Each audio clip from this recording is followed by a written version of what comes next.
What the official broadcast partners called a standard emotional outburst from the world number one was actually a calculated response to a technological failure that could reshape the 2026 rankings for months to come.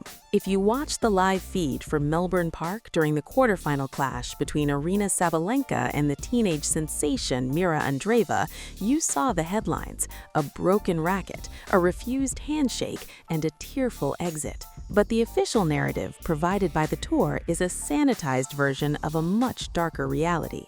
What happened on the blue courts of the Rod Laver Arena at 4-all in the third set was not just a mental collapse, it was a total breakdown of the new Hawk Vision immersive officiating system that the Mercedes-Benz premier partner Era has championed as infallible. We have secured the frame-by-frame data that the broadcasters refused to show, and it reveals a truth that the WTA would rather keep in the locker room. At exactly 10 seconds into the 11th game of the final set, Sabalenka's eyes didn't go to her opponent. They went directly to the officiating booth, where she caught a glimpse of a manual override that shouldn't have existed in a supposedly automated sport. The official tour highlights won't show you the audio from the umpire's chair or the specific thermal tracking from the Hawk Vision sensors, but we've tracked the full transcript and the technical logs from that specific point. Hit subscribe and turn on notifications to join our courtside investigation before this footage is claimed or buried by the tour's legal department. This is Netcord News, and we are going beyond the baseline to reveal the hidden tension of the 2026 season.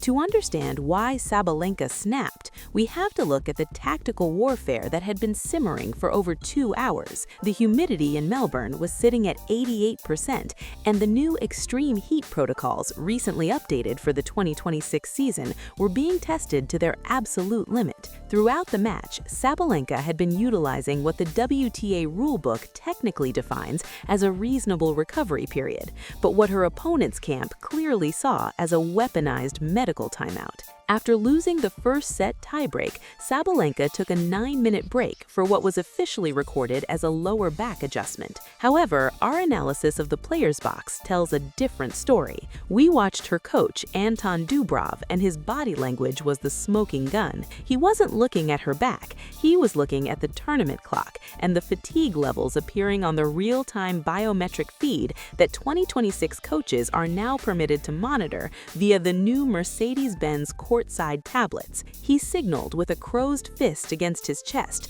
a coded instruction to freeze the momentum of the younger player. This wasn't about injury, it was about ice. By the time the third set rolled around, the tension had reached a boiling point. The head-to-head history between these two athletes has always been a powder keg. Entering this tournament, Sabalenka held the world number one spot with 10,990 points, but the pressure to defend her massive 2,000-point haul from the 2025 Australian Open was crushing. Aryna Andreeva, currently ranked number 7, had spent the 2025 season proving she wasn't just a prodigy, but a predator. In their 2025 encounters at Dubai and Indian Wells, Andreeva had systematically dismantled Sabalenka's power game with a mix of court intelligence and a psychological stoicism that few veterans possess. The ranking fallout of this single quarterfinal match cannot be overstated. By failing to reach the semifinals, Sabalenka isn't just losing a match,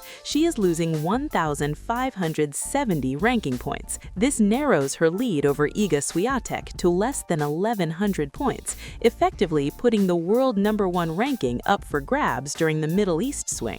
If Sabalenka doesn't defend her titles in Madrid and Rome later this spring, the era of her dominance could be over before the French Open even begins. The spark that led to the viral moment occurred during a crucial breakpoint at 4-all. Sabalenka fired a cross-court forehand that clipped the line, or so she thought. The Hawk Vision system, which Sony and the WTA have marketed as the pinnacle of 2026 sports tech, using a combination of LiDAR and high-speed cameras to create a digital twin of the ball's flight path, stayed silent. no out call, but the chair umpire, citing a technical lag on the official Mercedes-Benz display, overruled the non-call and awarded the point to Andreeva. According to the WTA rulebook, Section 4, the chair umpire has the final authority if a technical glitch is suspected, but the protocol for a manual overrule in the age of hawk vision is incredibly strict. Sabalenka's reaction was immediate. She didn't just scream, she walked to the net and pointed directly at the spot on the court where the digital shadows should have been. Our lip-reading analysis of her exchange with the umpire reveals she didn't just question the call. She said, and I quote, "You saw the override light. You know the data is being manipulated to keep the match going." This is a heavy accusation that implies the integrity of the 2026 officiating tech is being compromised for entertainment value. We have to look at the receipts from the player's box during this exchange. While Sabalenka was arguing at the chair, Andreeva's team, led by the legendary Conchita Martinez, was remarkably calm, too calm. In the 2026 era of high-stakes tennis, the reaction of the box is often more telling than the player on the court. We noticed Martinez looking down at her official tournament tablet and nodding to the hitting partner, a micro-gesture that suggests they were receiving data that Sabalenka wasn't privy to. This is the new front of tactical warfare. It isn't just about the forehand or the serve, it is about who can manipulate the environment and the officials more effectively. The coaching box dynamics have shifted. They are no longer just cheerleaders, but data analysts operating in real time, looking for rulebook loopholes that can be exploited in high-pressure moments. The tactical use of the bathroom break following this call was Sabalenka's final attempt to regain control of her own narrative. She stayed off-court for the maximum allotted time, allowed under the 2026 guidelines for a change of attire break, forcing Andreeva to pace the baseline in the sweltering Melbourne heat. When she returned, the glare she leveled at the umpire was cold enough to be felt in the upper tiers of the stadium. This wasn't the fiery Sabalenka of 2023. This was a veteran who felt she was being pushed out of the tournament by a system designed to favor the teen queens of the next generation. The ranking math here is brutal. By falling in the quarterfinals, Sabalenka misses out on the massive Triple Crown payout from the Mercedes-Benz Premier Bonus Pool, which is reserved for players who reach the semifinals of all 3 season-opening 1,000-level events. This loss is worth more than just points. It's a $1 million hit to her 2026 sponsorship trajectory. The final handshake was the ultimate confirmation of the bad blood. It wasn't just a quick touch of hands, it was a deliberate avoidance of eye contact and a shoulder brush that nearly sent the umpire's chair over. Sabalenka didn't just lose a match, she lost her faith in the tour's officiating standards. The hot mic from the baseline caught her muttering in Belarusian as she packed her bags, and the translation is chilling.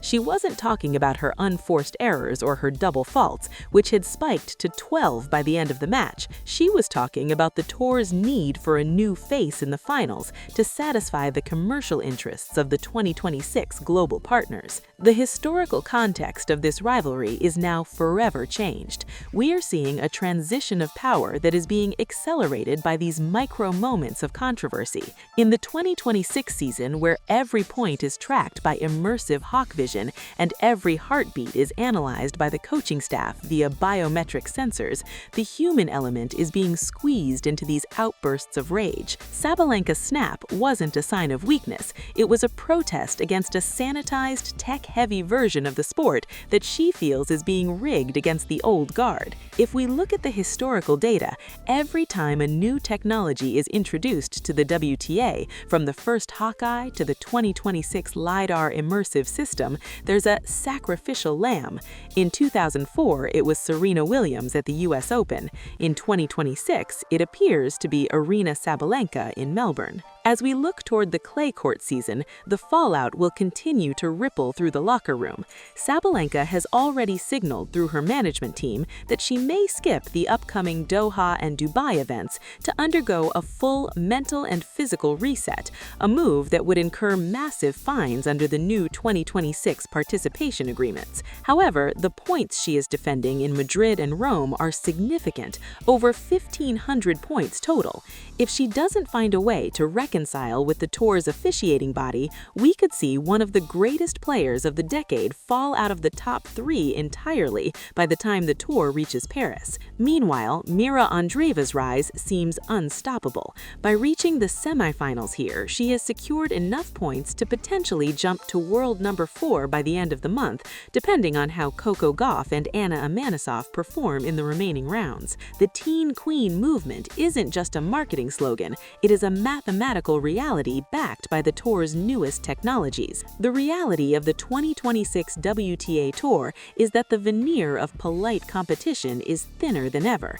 Behind every medical timeout is a coach's data-driven strategy. Behind every technical error is a debate about the integrity of the game. And behind Sabalenka's snap is a player who realizes that her time at the top is being threatened by factors she can't control with her racket. The official highlights will show you the winner's trophy and the smiling sponsors, but the receipts show a sport in the middle of a civil war between its established stars and its automated systems. Was the Hawk Vision lag a genuine technical error, or was it the manual override that Sabalenka claims to have seen? We reached out to Sony Hawkeye Innovations for a comment on the Melbourne quarterfinal logs, and their response was a standard "system integrity remains high" statement. But for anyone who has watched the 2026 season closely, the discrepancies are mounting. From the coaching box's suspicious calmness to the umpire's unprecedented speed in overruling a silent system, the evidence suggests that Sabalenka wasn't just fighting an opponent, she was fighting a script. The question remains whether the WTA will address these technical failures, or if they will continue to fine players for reacting to what they perceive as a rigged environment. Sabalenka is currently facing a $30,000 fine for her comments toward the umpire and her conduct during the handshake. But for a player with her career earnings and her status as the face of the 2025 season, the money isn't the issue. The issue is the legacy. If she is remembered for this snap rather than her back-to-back Grand Slam titles, the tour has succeeded in shifting the narrative to favor the next generation. But we have the data, we have the lip reading, and we know that the moment she snapped was the moment she realized the game had changed without her. This investigation is far from over, as more players, including veterans like Elena Rybakina and Victoria Azarenka, are beginning to whisper about the manual intervention protocols being used in the 2026 season.